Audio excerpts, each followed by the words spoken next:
there's an admission from the SPR that there are parties, okay, who are trying to register those that are dead,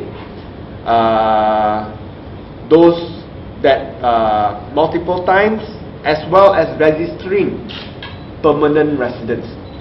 Okay, this is an admission from the SPR that there are those parties who are trying to register those that are dead, and particularly those who are permanent residents.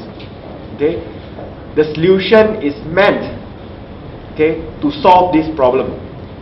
Okay, it will, because if you are dead, you can't show your IC lah, so it's not possible. If you are permanent residents, if you photocopy, it's very obvious, it's a PR card. Okay, but it is a measure that is cutting off your nose to spite your face. Okay, I'll figure out how to translate that in Chinese. Why is it chopping off your nose to spite your face? Because in doing so, solving your problem, you also prevent all the other legitimate registration from happening smoothly.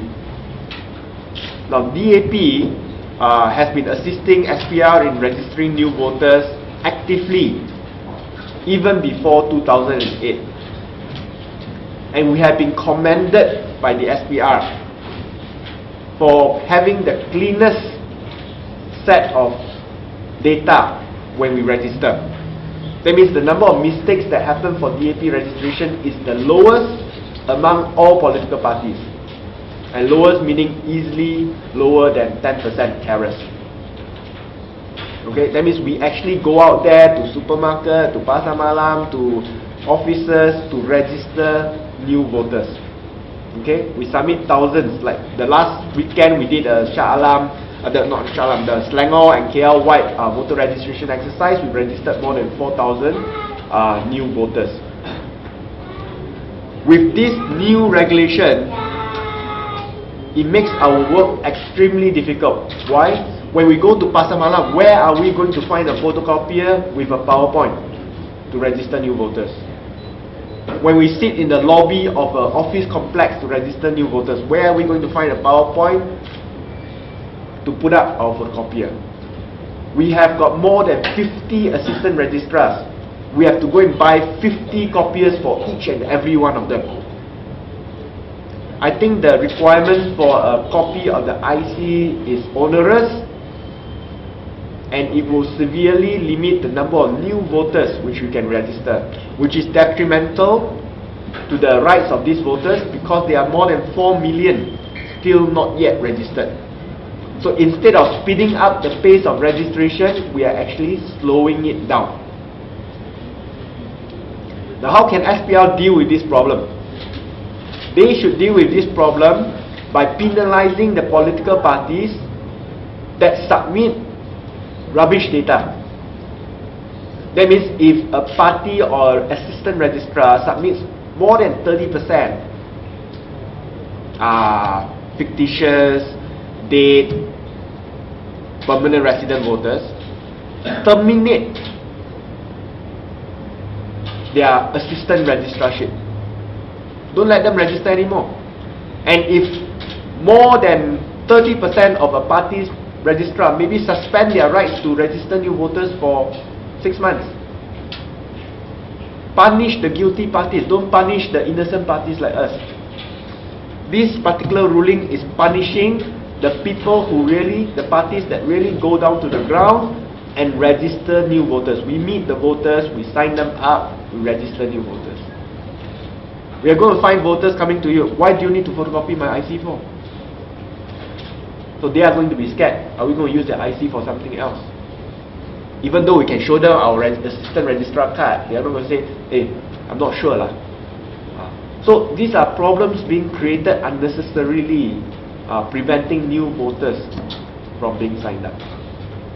So this is in the context of the letter, okay, in terms of the administrative process of registering new voters.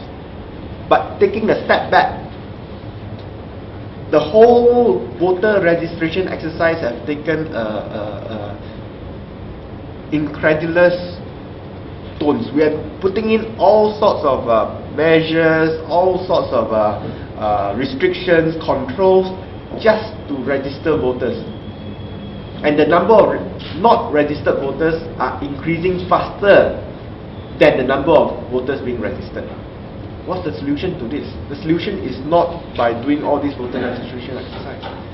Solution is really just to have automatic voter registration. Once you are 21 and above, you have a Malaysian IC in the NRD, automatically they get registered as a voter. We found that, and we only recently found that, some new voters have been rejected, okay, for two reasons. One, the borang, the form, says tiada agama. Because in the borang there's a lot of detail. They ask for your telephone number, address, IC number, and they ask for your agama. Okay? So some people put tiada agama. When you put tiada agama, it's rejected. Okay? Number two, when you put agama that's berlainan from the agama in your IC, it also gets rejected.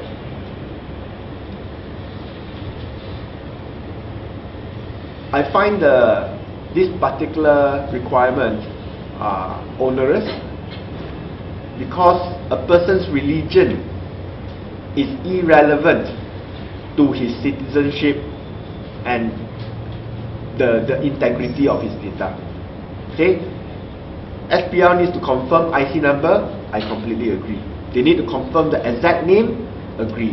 They want to even confirm the exact address, fair enough. Okay? But why should SPR be bothered with the religion of the voter?